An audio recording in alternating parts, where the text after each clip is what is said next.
So we're just coming up to where we want to try and jig for kingfish. We've got good sign on the sounder, and we're basically, one of the things you've got to try and do when you're jigging is try and position yourself properly so that the line is going out and away from the rod. That way you can avoid getting tip wrapped.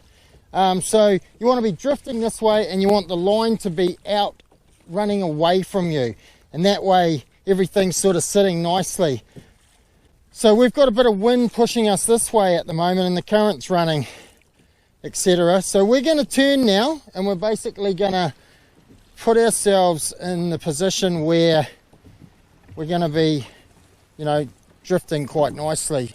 So we want to basically drift away from the line. So we're going to have a go again, and you know, it's quite important that you get yourself positioned right, get that line out. And the great thing about this kayak is I can back pedal a bit and hold this line in front of me slightly, so it's pointing slightly out and away from me and in front of me. Now there's a lot of good sign on the sounder, so we'll see what happens here. 42 meters, 40 meters, and we're dropping down.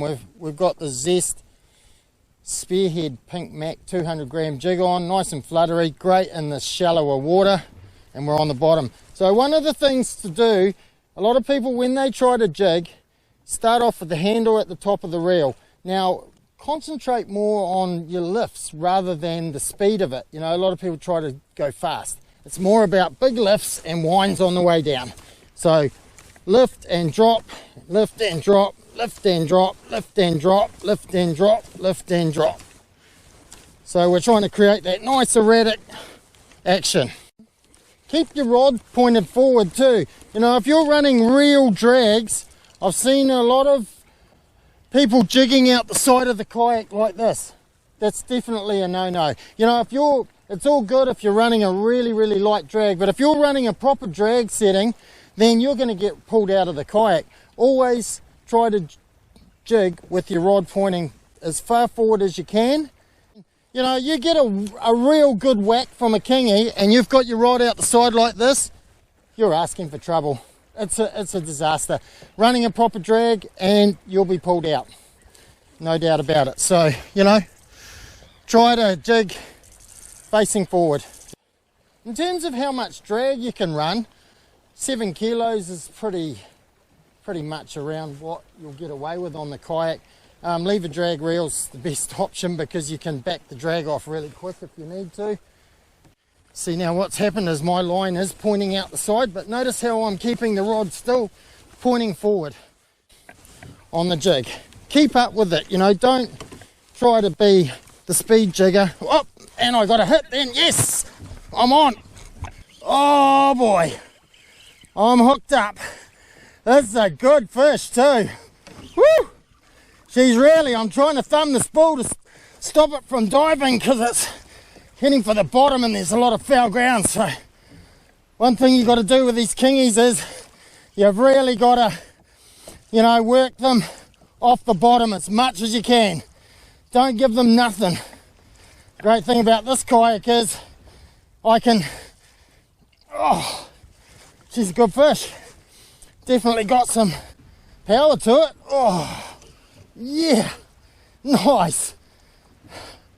Fish on. I've been trying hard for the last few hours to get this fish, to get a kingy, and they just haven't been on the bite. But yeah, I'm using, oh, don't give them nothing. This guy here is a solid fish, and she's giving me a hard time. I'm not letting it run. I'm trying to stop it from going down on the bottom. Whew, that was great. It's nice to get a bit of reward after finally, oh, yeah, it's a good fish. It's got some power to it. I'm not giving it nothing. This is a great thing about this PDL, is it's got a fair bit of ability to put more drag on it than you normally would, so lifting power, which is great. I definitely have got this fish up a bit now, and I'm bringing it up fast as, which is great. Oh, awesome. That fish just did the mean run to start with, but it's coming up now. Oh, I can feel some stuff going on down there, and I really hope it's not a shark. But yeah, I'm bringing it up. Oh, yeah, great fish. Oh yeah, she's coming up now. Here it is. I can't see it yet. Oh man, there's a big bronzy just eating half of it. Holy. Oh, what a ripper of a fish it was. Oh my God. Oh, holy. I just got bronzy big time. Man, check that out. He's still under me kayak too, the bugger. Yeah, man, that bronzy, he was keen as. He was under the kayak looking hard out.